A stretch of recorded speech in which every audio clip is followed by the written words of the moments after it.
Sir నాకు thyroid ఉందండి. 15 సంవత్సరాల క్రితం సార్ నాకు. ఓకే. అయితే ఈ మధ్యలో ఎంతో తెలియదు సార్, బాగా కొంచెం హార్ట్‌లో కొంచెం నొప్పి, పక్కన ఎడమ పక్కన నొప్పిగా ఉంది. అరికాళ్ళు మంటలు రావడం, జుట్టు బాగా ఊడిపోవడం, మొత్తం నొప్పి పెట్టేది సార్. బాగా చాలా ఇబ్బంది. అవును. ఈ థైరాయిడ్ కంప్లైంట్ దాదాపు ఎన్ని సంవత్సరాల నుంచి ఉందమ్మా?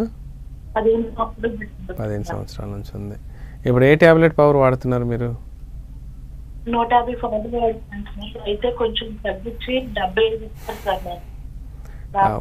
రైట్ అమ్మా సత్యవతి. యాక్చువల్గా మొదలవటమే మీకు చాలా హెవీ లెవెల్లో మొదలైంది. దాన్ని మెల్లిగా గ్రాడ్యువల్గా తగ్గించుకుంటూ వచ్చారు. గ్రాడ్యువల్గా తగ్గించుకుంటూ వస్తున్నారంటే మీ థైరాయిడ్ గ్లాండ్లో ఇంకా పనిచేసే తత్వం కానీ పనిచేసే ఛాన్స్ కానీ ఉందని అర్థం. సో ఇలాంటి కేసెస్లో మన హోమియో మెడికేషన్ ఇచ్చినప్పుడు ఖచ్చితంగా మనకు రిజల్ట్స్ వచ్చే అవకాశం ఉంటుంది. మీరు దగ్గరలో ఉన్న మంచి హోమియోపతి డాక్టర్ని ట్రీట్మెంట్ మొదలెట్టండి. దాంట్లో ఫస్ట్ మీ హెయిర్ ఫాల్ ఆగిపోతుంది. హెయిర్ ఫాల్ ఆగిపోయి హెయిర్ కొత్తది కూడా రావటం మొదలవుతుంది. మళ్ళీ రెండోది వెయిట్ కంట్రోల్ అయిపోతుంది. బాడీలో ఏదైతే ఆల్రెడీ నీరు చేరిపోయి పట్టేసినట్టుగా ఉబ్బిపోయి మొహం అంతా మార్నింగ్ లేవగానే టోటల్గా ఒక మూన్ షేప్ అంటే ఒక చింతలు బిమ్మం లాంటిగా అలా ఉబ్బిపోయి ఫేస్ ఉండటం అదంతా క్లియర్ అయిపోతుంది. అండ్ మూడోది ఏంటంటే మీ స్కిన్ కంప్లైంట్స్, మళ్ళీ డైజెషను, మళ్ళీ మెన్స్ట్రువల్, కాళ్ళలో మంటలు, నొప్పులు, ఇవి ఫర్దర్గా ఇమ్మీడియట్గా ఇంప్రూవ్మెంట్స్ కనబడతాయి.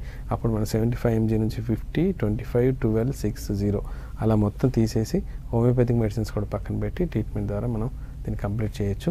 కాకపోతే కొంచెం మీరు ఎమోషనల్ డిస్టర్బ్ అవ్వకుండా ఉండండి. క్యాబేజీ, క్యాలీఫ్లవర్ లాంటివి అవాయిడ్ చేసుకోండి.